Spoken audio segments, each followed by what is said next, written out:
The Ward 10 voting fiasco was going to be sorted out in court this week, but no more than 30 minutes after the lawyers entered the building, they came back out again. Ward 10 Alderman Margot Aftergood had resigned. It became clear to me that even once I successfully defended against all the allegations filed in court against me and my campaign team, a cloud would hang over my victory. The judicial review is going to go all week and possibly later, but Aftergood's resignation brought it to a quick stop. Former Alderman Diane Danielson was smiling as she left the courthouse. I'm actually surprised. I thought the decision should have been made a long time ago. Certainly costs would be nil almost, and as soon as it was raised, the decision should have been to resign. Even though she's resigning, Aftergood is unrepentant, saying she has nothing to be sorry for.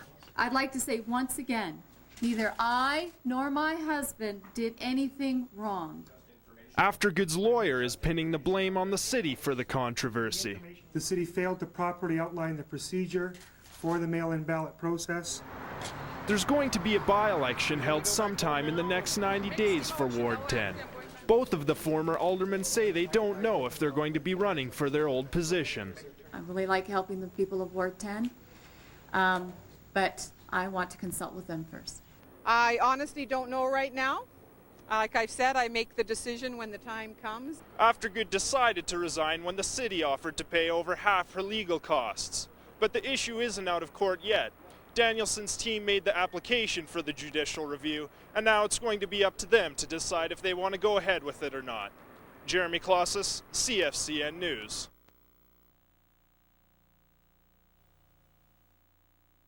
Usually reading a book outside at this time of year would spell frozen fingers. I'm just happy I don't have to wear gloves, and coffee shops aren't necessary right now. You can just be outside and get some sun. With temperatures hitting 10 degrees, Calgarians were out in full force basking in the November sunshine. Just a gorgeous day. It makes you feel great after you run. The nice weather is especially good for the construction industry. Employees can work in their t-shirts and put in extra hours. For the employers, the warmth means extra productivity at a time when things are usually slowed down by winter snow. This is the best can happen in this time of the year for us and for the companies. At Canada Olympic Park, the snow was melting as kids were out riding snowboards and skis. COP makes a lot of their own snow for the hill, but it will be hard to compete with plus 15 temperatures. We just look for cold temperatures, we don't look for snowfall.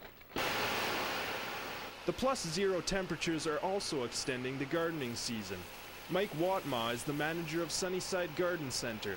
He says people don't need to worry about their lawns, but young trees and shrubs need to be maintained and watered.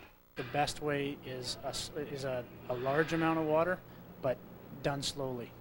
If you can put a drip on them, that's great. But make sure they're getting watered when the temperatures are well above zero. The warm weather is expected to last through the weekend and into next week. Now, if you're planning on going snowboarding, you'll probably have to wait a while. But if you're going to bike or run, now is the time to do it. Jeremy Klaszus, CFCN News.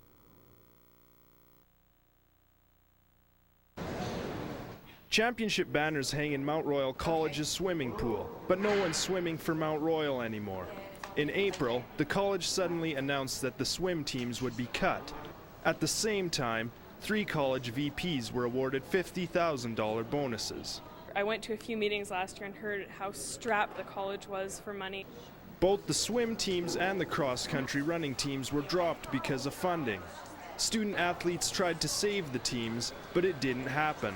We even had, members of the swim team saying, even if you cut the swim team, keep the cross-country team. I mean, it's only $10,000. Surely you've got to be able to come up with that small amount of money. The two decisions were made by different groups in the college. The decision to cut the cross-country and swim teams was made by the athletics department, and it was the college's board of directors that decided to award the VPs the $50,000 bonuses. The college says the two decisions aren't connected, but students see it otherwise. That's a lot of money. That could not only help save our teams, but that could help save, other programs. Like, I know that we weren't the only ones that received cutbacks. Like, it wasn't just athletics, but all across the college. And it just seems that, that their priorities perhaps aren't where they should be.